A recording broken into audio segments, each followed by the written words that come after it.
There is a silent epidemic happening in bathrooms across the globe right now. We call it acid burnout. For the last decade, the skincare industry has sold us on the idea that more is better. 30% AHA peels, high percentage retinoids, and aggressive resurfacing. But as we enter 2026, the clinical data is telling a different story. We are seeing a massive spike in chronic microinflammation, and the culprit is staring back at us in the mirror. You might not see it as a chemical burn. It's more subtle. It's that slight tightness after cleansing that you've started to accept as normal. It's the sudden sensitivity to products you've used for years. It's that persistent dullness that won't go away, no matter how many brightening serums you layer on. On TikTok and Google, the term skin barrier first is exploding. But the mystery we need to solve today is this. Is this just a new marketing pivot to sell us repair creams for a problem the industry created? Or have we fundamentally broken the biological blueprint of our skin? Today, we are moving past the glow talk.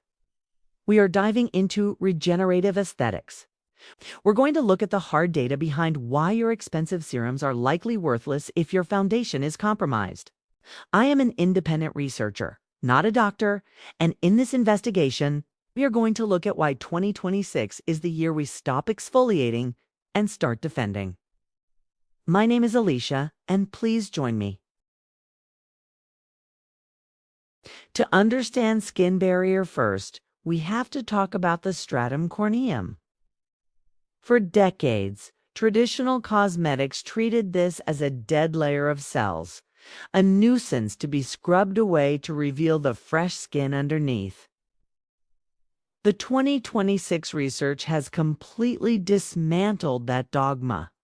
In the world of skin longevity, we now view the barrier as an intelligent, semi-permeable organ that acts as the primary interface for our immune system. The barrier follows a brick-and-mortar structure. Your corneocytes are the bricks, and the lipids, the fats, are the mortar.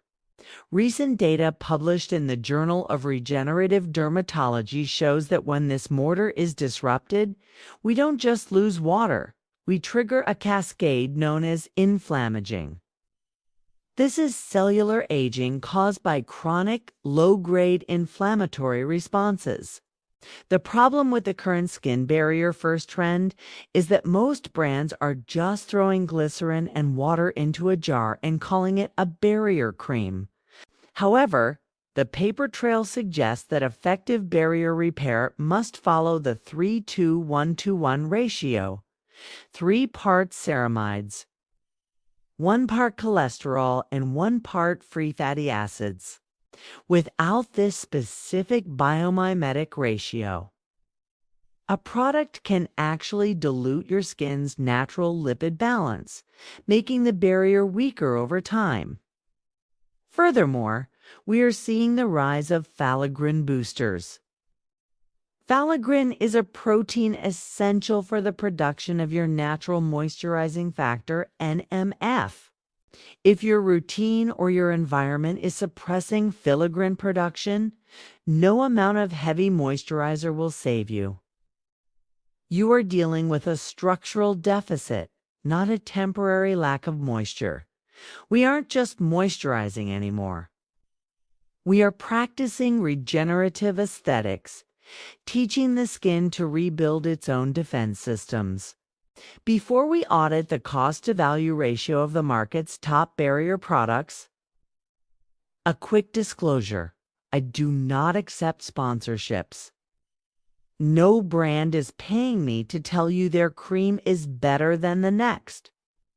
My goal is to analyze the data so you don't waste your capital on marketing hype. If you want to join a community of researchers who value clinical facts over aesthetic packaging, I invite you to subscribe to Only for You. We don't do sales pitches here. We do data. Let's look at the value to cost logic. Currently, luxury barrier repair serums are retailing for $90 to $150. When we analyze the INCI lists, we often find water, silicones, and a ceramide complex that sits below the 1% line, often referred to in the industry as pixie dusting.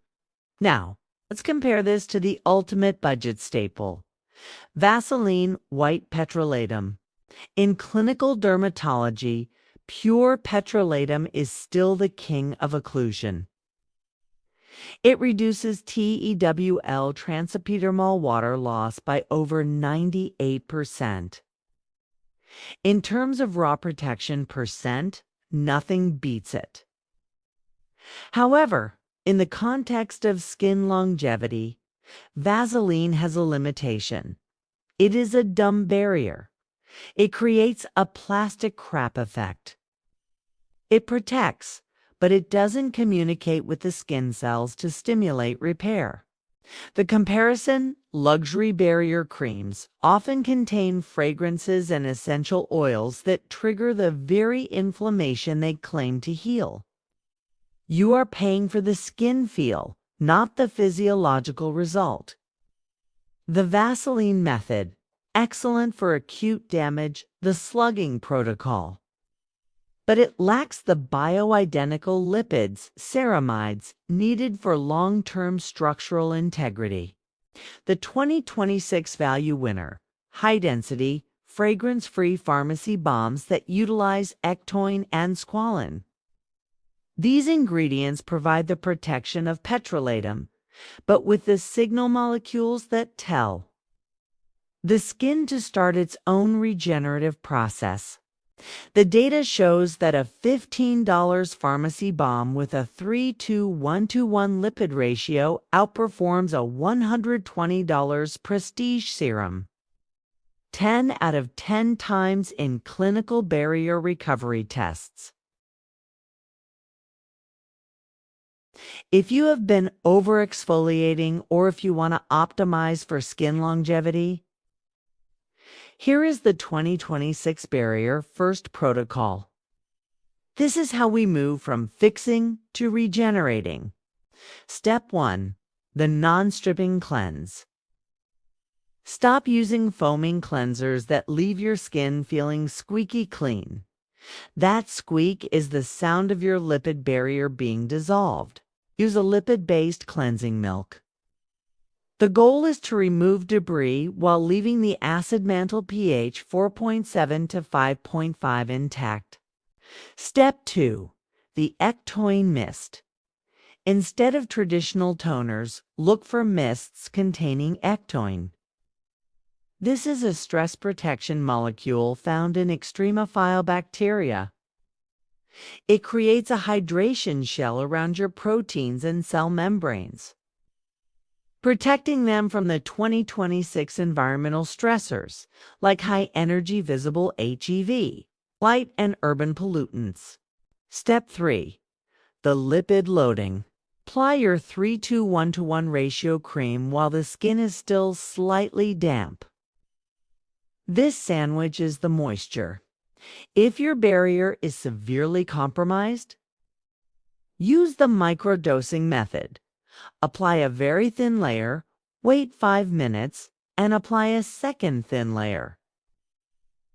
This has been shown to improve absorption better than one thick glob. Step 4. The delivery hack, the seal. For areas prone to inflammaging, like the under eyes and around the mouth, a tiny amount of a petroleum-based balm over your barrier cream at night. This mimics the natural sebum we lose as we age, providing a secondary defense line. So, what is the verdict on the skin barrier first movement?